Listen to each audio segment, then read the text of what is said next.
Today's video is about how to stop leaking your light. The divinity of silence.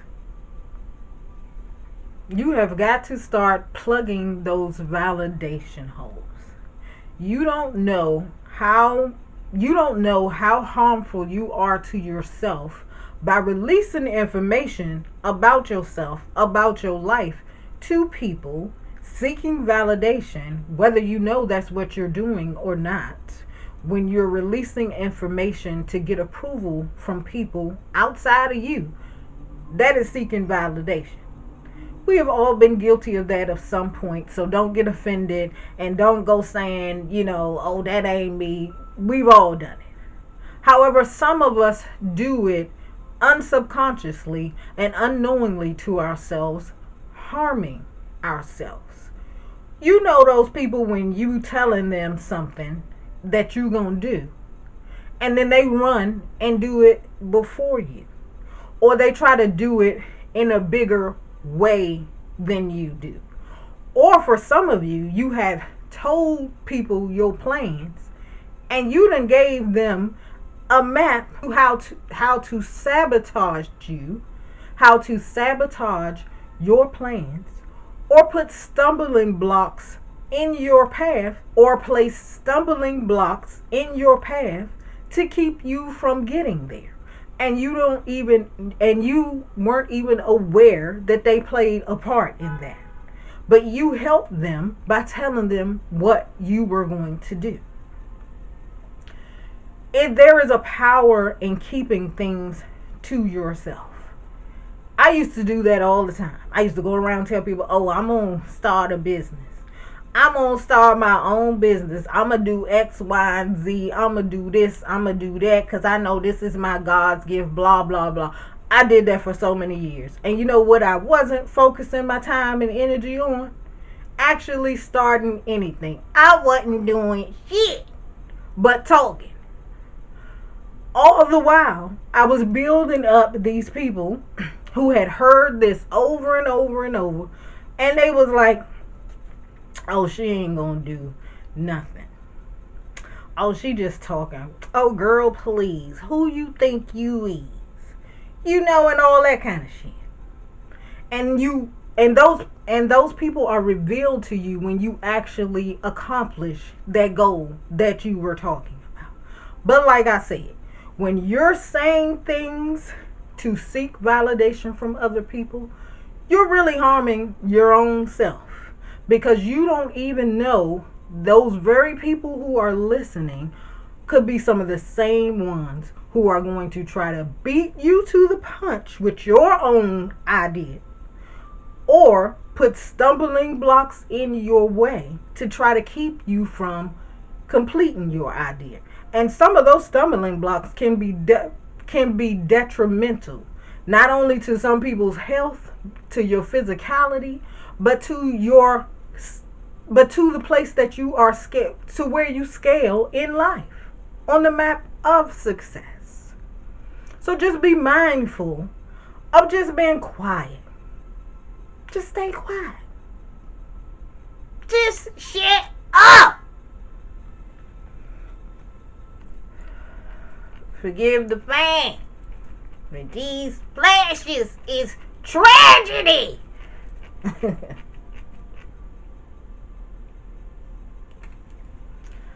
Establish a private internal space. I'm not talking about in your house. All of that is good. But I'm talking about a private space where you can retreat to within yourself.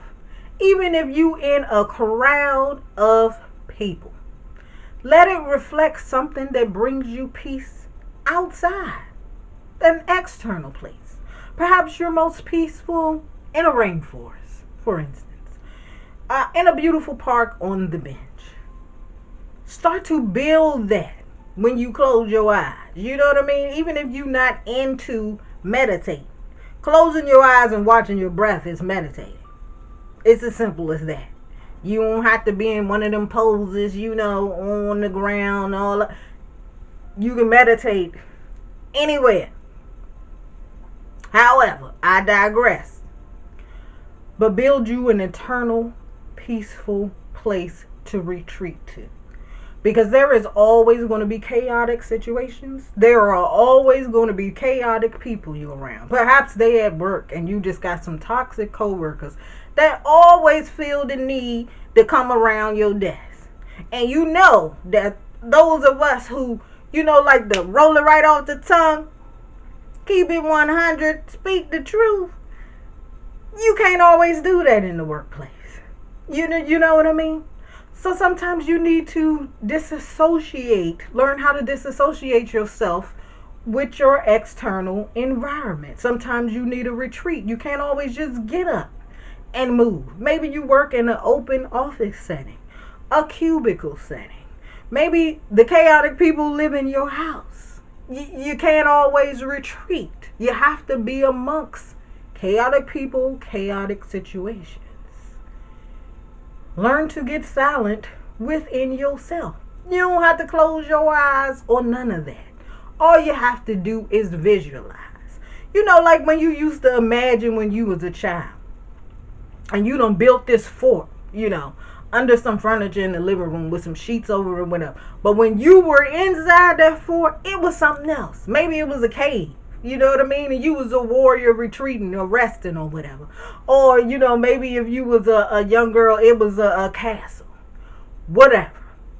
Build you a visual place, a place that you can go to and visualize.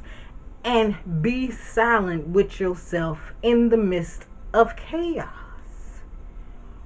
Watch how chaos cease to affect you. The power of selective presence. Always be seen, but cease to be fully known. Now, I'm always going to show up as who I am. Never wearing a mask, never being fake, just being me. However, in certain environments, I'm not going to show all of me. That don't have nothing to do with not being real. That has to do with everybody doesn't deserve access or should not be granted access to all of you. All of you shouldn't be accessible all the time by everybody. It's just as simple as that.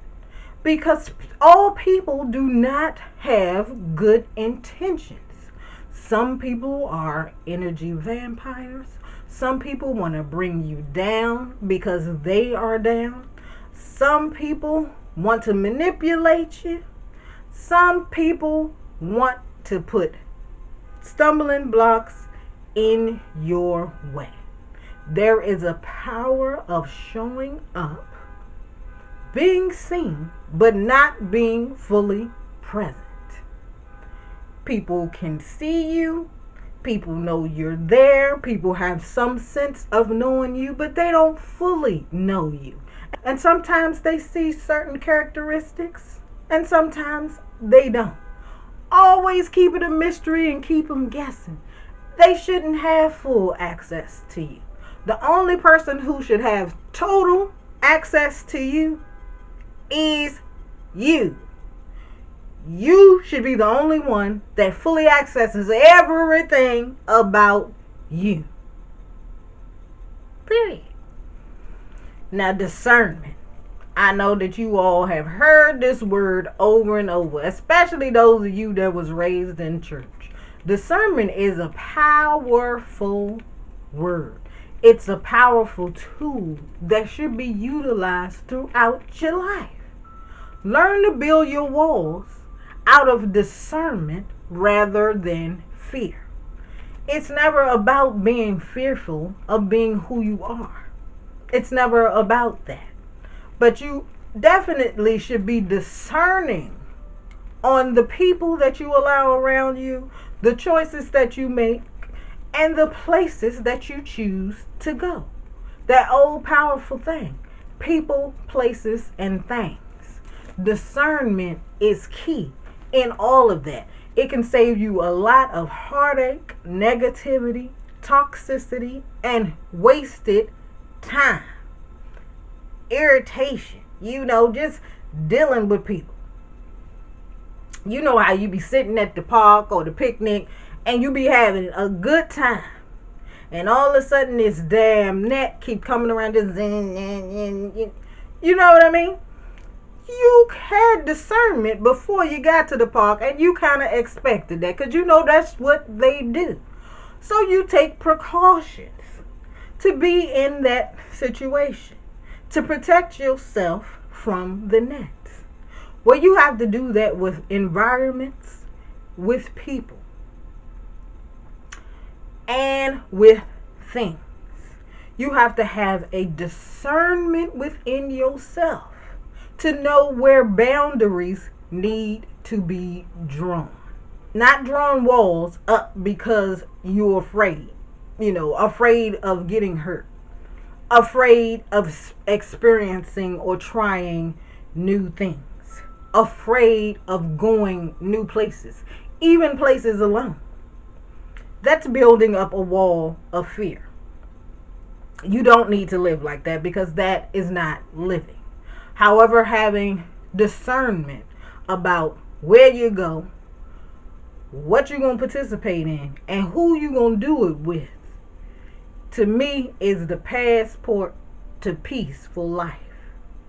Save the drama for your mama.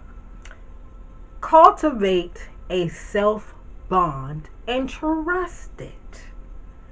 You got to trust them little whispers that you hear in your head.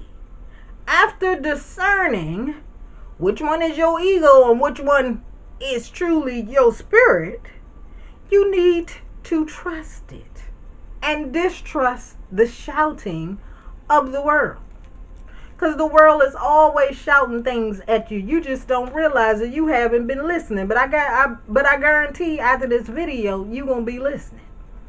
They always shouting things at you. When you minding your business watching TV and all of a sudden this ad comes up and tell you about, how little Susie got cancer from this, and that. She need to take this medicine. And the only thing that is not loud is those little whispers about the side effects from the medication. See, they shouting to you that you sick. But what will help you, it may cause this and then it lowers. That's where discernment is key. Because you have discerned that is something that you need to tune out. It's bad messaging and you don't need to listen to it because it doesn't apply to you. And the only way it will apply to you if you keep listening to that and you internalize the message. You have to do the same thing with the thoughts in your head.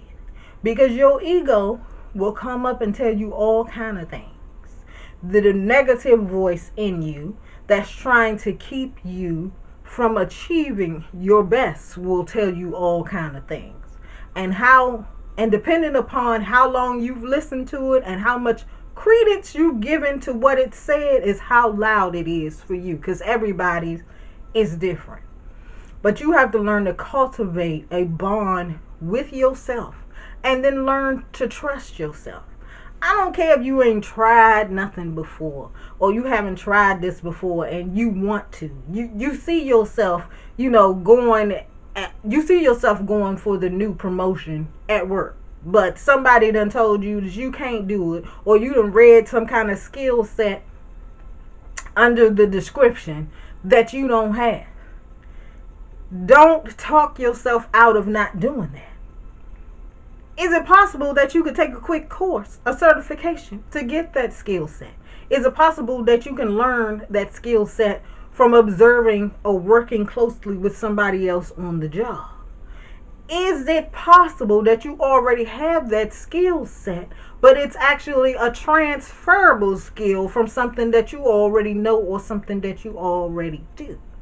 See, if you cultivate a bond with yourself and learn to trust yourself, you'll start to believe in your abilities more. You'll start to take more risk and your world will become bigger. As always, people, self-worth and living from your true blueprint is the only way to have an authentic experience in this life. That is what we all about at Fly Girl Glitter. Check us out by clicking the link in the description box. And in the meantime, stay